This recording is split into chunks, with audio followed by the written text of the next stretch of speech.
来关心交通部观光署长今日正式交接，由上山文创园区的前总监陈玉秀来接任，正做观光署头一位来自产业界署长。针对着台湾人一直咧出国佚佗，外国游客选唔来，咱国内观光业是真恶经营的问题。陈玉秀表示讲，敢要追求这观光客人数，这也可会当继续来讨论。也毋过发展友善环境的饮食旅游，嘛是一种选择。 担心我这种从产业界来的人啊，会不会不习惯公部门的这个运作逻辑哦？观光署头一位来自产业界的署长陈玉秀拜告完成交接典礼，伊进前是上山文创园区的总监，长期投入文创的产业。伊讲台湾要推动观光，上重要就是人和文化，未来会特别包装台湾的人情味，吸引外国游客。前署长周英辉也伫交接的现场解鼓励。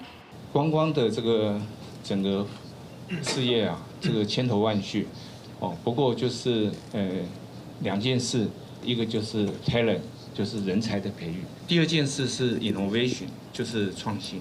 台湾伫2024年受到风台、地动影响，国家旅游成绩衰退，但是个人的出国人数达到1684万人次，来台湾的外国游客却敢若789万人次。台湾人一直咧出国，外国游客选唔来，观光产业歹经营，也加做新署长的挑战。 应该是会比去年好很多哦。那我觉得台湾是不是一定要以量为我们单一的一个 KPI？ 因为呢，我们过多的游客也会对我们原本的住户产生影响，对不对？